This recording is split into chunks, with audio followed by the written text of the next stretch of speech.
زه چې اول ځل الیکشن په 2008 کې ولرېدم په نقبت کې مو ملګري وو اوس په باندې اخته دي منېدو اسرافیل او محراب په باندې اخته دي نو دوی مو سره ګرځېدو هلته کوي چې ووټ کو درو په خپل تمایل کوو یو کور کې خبره وکړه دوام کې وکړه درې اخر مو سړي ته ګروپ مو د تاسو برابرې مو سمو کار کوي که نه کوي دا ووټ تاسو مو ته وړو که ځان ته یې وړو یې چې ځان ته یې ځکه وړو چې د مو بجلي کار کېږي نه دا قوم ته مو ویلو چې 2008 باندې تاسو ووټونه ویل کړو اوس ووټ مو درو کوم چې مو د بجلي کار کوي الله تعالی مو کامیابي وکړه چې کله کامیابي وشوه زه راغلم د ملګري راغلو چې هلکه د بجلي کار مو چې په ایمان ویل د بجلي کار کېږي چې نه کېږي نو مو چې الیکشن نارې دي تاسو وویلې ما وویلې اوس لښکر تېر شو سامنے خبرې مو کوو یې چې خطه چې وکړه په ټوکرو ټوکرو کې شروع کړه مو چې دام دې سره میدان امام نیت و هغې بجلي ته چې وشي ملګرو پیسه نیت و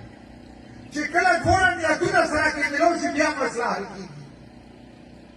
زه صوبایي وزیر جوړ شوم ورور مې وفاقي وزیر جوړ شو هغه مسله مو په 2 کالو کې د بلې کور نه مخکې بجلي ورسوله 2 کیلومتره د ملګرو ته مو پاتې موندلې حاجي ته مو پاتې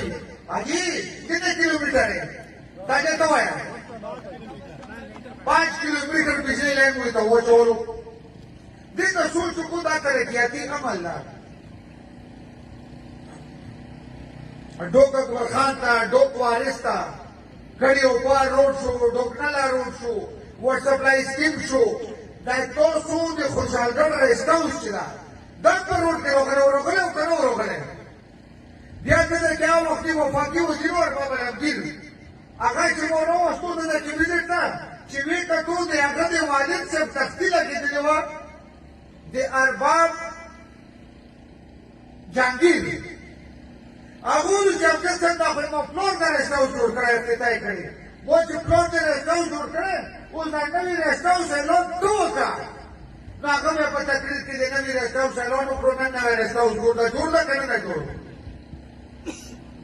سکولونو ته وګورو کالجونو ته وګورو ایبو سکیمونه وګورو دا ټول کارونه مو د تاسو بنیادي ضرورتو ته کړي دي مو دې ته نه دي کړي دا تاسو حق برابر دی دا درېیم ځلې چې جوړېږي په دې هلکې کې ځوانځلي سیټ نه کټلی ما 3 ځلې جوړ شو څلورم الیکشن ته راغلی په فضل د خدای او د ملګرو د تعاون سره وایي تاسو د ووټونو په طاقت انشاءالله دا الیکشن به دې بیا ګټو ای تبدیلي ولا څه شو تبدیلي ولا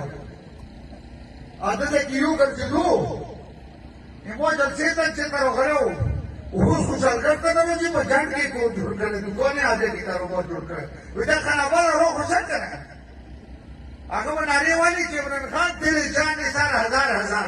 جان نثاري راشه اوس قرباني وکړه دلته ته راشه خوشحالګړ کې پروګرام وکړه نقبات دا دلته کې خپل ډوک کړه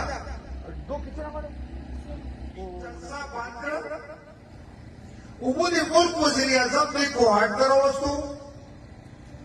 MNA سے دلاور شاو اگر بس زندو جزم سے پاسنامہ پیش کرو آباسم سے پاسنامہ پیش کرا پیر سے دلاور شاو سے پاسنامہ پیش کرا اویموی اوپر سینیٹر ہو نبی بنگش آغاز سے پاسنامہ پیش کرا داوالا جلسہ و جدری سے پاسنامہ پیش کرا د دلاور شاه سے پاسنامه لوړه د عباس هم لوړه و د نبی بګر سینیټر والا سے پاسنامه منظوره شوه هوټل ته ګیس منظور شو کوم ته جلسه په خوشحالګړ کې او ګیس منظوري د ټل کې دا د الله تعالی یوه مهرباني ده که تاسو یو دی هغه جلسې کې موږ په دا روډ باندې جلسه کړې وه دوې ورځې د خوشحالګړ روډ بند و بند و که نه و بند دې ته سوچ وکړو د ملک وزیر اعظم دې راوستل داسې ګپ نه ده نه زه د خوشحالګړ قوم نه یوه پوښتنه کوم دا چې کوم ځای کې زه ولاړ یم دلته کې ځمکې ریټ څه و چې دا پل نه و جوړ څه ریټ یې و o da sonra yan nostru koruma bota. Ha? 3000 4000 रुपए कनाल